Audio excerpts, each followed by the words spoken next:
కర్మానికి 6 నెలలకోసారి cabinet పెట్టాలని దాంట్లో ప్రజల గురించి చర్చించాలని నిన్న కాంగ్రెస్ పార్టీ మంత్రులు క్యాబినెట్ సమావేశం పెట్టి ఈ విషయం ప్రజలకు తెలియజేసేటువంటి ప్రయత్నం చేసింది.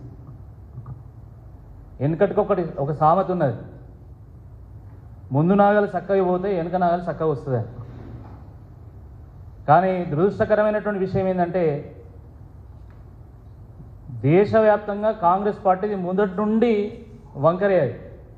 ఇక దాంట్లో రేవంత్ రెడ్డి గారు వచ్చినాక ఇంకా ఆయనతో ఆగమాగం జగన్నాథం అయిపోయింది. ఎన్నికలకు ముందు 6 నెలల పాటు కాంగ్రెస్ పార్టీ నాయకులు ఇల్లిల్లు తిరిగి గడప గడప తొక్కి ప్రతి వ్యక్తికి 6 గ్యారెంటీల గురించి చెప్పింది. నిన్న రాష్ట్ర కేబినెట్ సమావేశం 6 గంటల పాటు కొనసాగింది.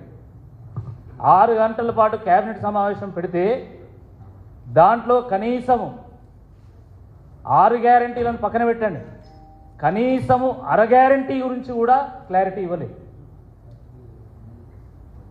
ప్రజలు ఎంతో ఆశతోని ఎదురు చూసినటువంటి అంశాలు కాకుండా ఏ నిర్ణయం తీసుకుంటే దాంట్లో మాకు కొంత కమిషన్ వస్తుంది అనే ఆలోచనతోనే ఏమన్నా వీళ్ళు చర్చ చేసినా అన్న విధంగా నిన్న క్యాబినెట్ మొత్తం సమావేశం కొనసాగింది.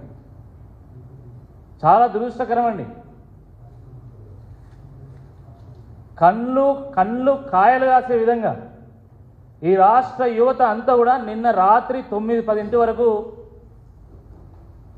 ఉద్యోగ నోటిఫికేషన్ల గురించి ఏమైనా వీళ్ళు ప్రస్తావన చేస్తారేమో అని చెప్పి ఎదురు చూసింది. మీడియా మిత్రులు కూడా నిన్న మీకు 10-11 అయింది దాని డీటెయిల్స్ రావడానికి. కానీ తీరా చూస్తే కొండను తవ్వి ఎలుకను పట్టినట్టు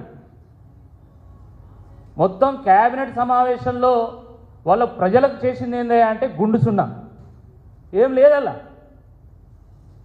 మేము అధికారంలోకి వస్తే ఏడాది కాలంలోనే 2 లక్షల ఉద్యోగాలు ఇస్తామన్నారు. ఇప్పటి వరకు కనీసం 10,000 ఉద్యోగాలు కూడా ఇచ్చినటువంటి పాపాన పోలే ఈ ప్రభుత్వం. పోనీ పెట్టక వీళ్ళు కేబినెట్ సమావేశం పెట్టిండ్లు, 4-5 రోజుల నుండి ఊరిస్తా వస్తున్నారు. జూన్ 2 తెలంగాణ రాష్ట్ర అవతరణ దినోత్సవం. వాస్తవానికి గత 11 ఏళ్ళుగా ఈ తెలంగాణ రాష్ట్రంలో జూన్ 2 తెలంగాణ అవతరణ దినోత్సవం రోజు ప్రతి సందర్భంలో ఏదో ఒక కొత్త పథకాన్ని ముఖ్యమంత్రి గారు ప్రకటించేది. ఆ విధంగానే ఈసారి కూడా తెలంగాణ ఫార్మేషన్ డే రోజు ఈ తెలంగాణ ప్రజలకు మేలు చేసేటువంటి ఏదైనా ఒక కార్యక్రమాన్ని ప్రకటిస్తారేమో, దాంట్లో యువతకు స్థానం ఉంటుందేమో అని చెప్పి యువత అంతా ఎంతో ఆశపడ్డారు. కానీ తీరా చూస్తే కనీసము యువతకు సంబంధించిన ఒక్క అంశం ఊసెత్తలేదు. తెల్లారు లేస్తే ముఖ్యమంత్రి మేము 60,000 ఉద్యోగాలు ఇచ్చామని చెప్పి ఆయన దంచుతున్నాడు ఉపన్యాసం. 60,000 ఉద్యోగాలు ఇచ్చినట్టు మీరేమైనా రుజువు చేయగలుగుతారా? ఎస్, కేటీఆర్ గారు, హరీష్ రావు గారు ప్రతి సమావేశంలో చెప్తున్నారు, మేమిచ్చినటువంటి నోటిఫికేషన్ల ద్వారా వచ్చినటువంటి ఉద్యోగాలు 50,000 అయితే మీరిచ్చినటువంటి నోటిఫికేషన్ల ద్వారా వచ్చినటువంటి ఉద్యోగాలు 10,000కు తక్కువనే. మా దగ్గర ఆధారాలు ఉన్నాయని చెప్పారు. నేను స్వయంగా ఆర్టీఐ వేసినటువంటి సమాచారాన్ని హైదరాబాద్లో తెలంగాణ భవన్లో మీడియాలో ప్రస్తావిస్తూ మరి ఆధారాలు చూపెట్టిన. మరి ముఖ్యమంత్రి గారు ముక్కు నేలకు రాస్తారా? ఇప్పుడు ఒక ముఖ్యమంత్రి మాట్లాడితే దాని శాంక్టిటీ ఉండాలా, అది ప్రామాణికం కావాలా. కానీ ముఖ్యమంత్రి గారు ఈరోజు మాట్లాడినటువంటి మాటకు విలువ లేదు.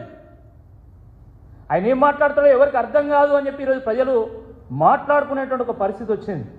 ఒకనాడు కేసీఆర్ గారు ఒక మాట ఇస్తే అది 100 అయినా 116 అయినా కూడా వారు అమలు చేస్తారనేటువంటి ఒక నమ్మకం ప్రజల్లో ఉండేది. కానీ ఈరోజు ఏం జరుగుతున్నది మీరు చూస్తున్నారు. ఆ మధ్య కరీంనగర్, నిజామాబాద్, మెదక్, ఆదిలాబాదు గ్రాడ్యుయేట్ ఎమ్మెల్సీకి సంబంధించినటువంటి ఎన్నికల్లో ముఖ్యమంత్రి గారు స్వయంగా చెప్పిండు,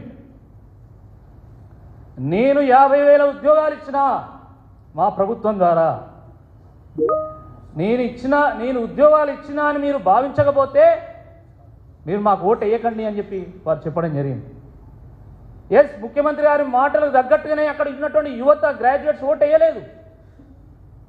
కాంగ్రెస్ పార్టీ ఓటమి పాలైంది.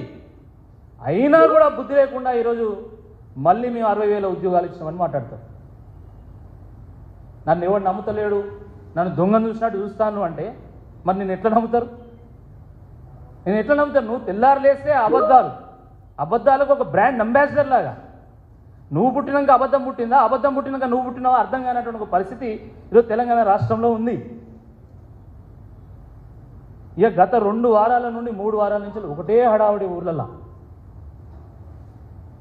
మొత్తం ఆశలు రేకెత్తించి యువతలో ఇక రేపే మాపే జూన్ 2 రోజు చెక్కు చేతిలో పడుతుంది అని చెప్పి ఒకటే ప్రకటనలు. ముఖ్యంగా ఈ ఖమ్మం జిల్లాకు సంబంధించినటువంటి మంత్రులు అయితే ఒకటే దంచుడు, రాజీవ్ యువ వికాసం. రాజీవ్ యువ వికాసంతో మొత్తం యువతను మొత్తం ఉద్ధరిస్తామని చెప్పి ఉద్ధర మాటలు మాట్లాడింది. ఏం జరిగింది? 16,22,000 అప్లికేషన్లు తీసుకుంటే ఈరోజు ఒక్క అప్లికేషన్ కూడా మోక్షం లభించలేదు. జూన్ 2 వాయే, క్యాబినెట్ సమావేశం పాయే. మరి యువ వికాసం ఏమవుతుంది? విధ్వంసం అవుతుందా, వికాసం అవుతుందా చెప్పాలా? మొన్న అసెంబ్లీ ముందు పెద్ద పెద్ద హోర్డింగ్లు, రాజీవ్ యువ వికాసం జూన్ 2వ తేదీ దీని ఆరంభం అని చెప్పి. హైదరాబాద్ నిండా ఒకటే పోస్టర్లు, పరేడ్ గ్రౌండ్ ముందర కూడా హోర్డింగ్లు పెట్టింది, జూన్ 2వ తారీఖు రాజీవ్ యువ వికాసం అవుతుందని చెప్పి. ఈ రాష్ట్ర చరిత్రలో ఒక పథకాన్ని మేము ఈరోజు ప్రారంభిస్తామని చెప్పి ప్రారంభించకపోవడం ఇది మొట్టమొదటిసారి. గతంలో ఏ ప్రభుత్వమైనా కావచ్చు, ఒక పథకాన్ని ఒకరోజు ప్రారంభిస్తామంటే 100% వాళ్ళు ప్రారంభించింది. కానీ ఈరోజు ఏం జరిగింది? రాజీవ్ యువ వికాసం చెందుతుందా, అది విధ్వంసం అవుతుందా చెప్పాలా? అది ఉన్నట్టా పోయినట్టా? నేను జూన్ 2వ తేదీన ఎందుకు ప్రకటన చేయలేదు? నిన్న క్యాబినెట్ సమావేశంలో దాని గురించి ఎందుకు ప్రస్తావన చేయలే? ఇదే పట్టి విక్రమార్క గారు అనేక సందర్భాల్లో 6,250 కోట్ల రూపాయలు దీన్ని కేటాయిస్తున్నాము, రాజీవ్ యువ వికాసంతో కొత్త ఎంటర్ప్రెన్యూర్స్ని తయారు చేస్తామన్నారు. ఏమైంది మీ మాట అని చెప్పి ఈ సందర్భంగా మేము సూటిగా ప్రశ్నిస్తున్నాం టీఆర్ఎస్ పార్టీ పక్షాన.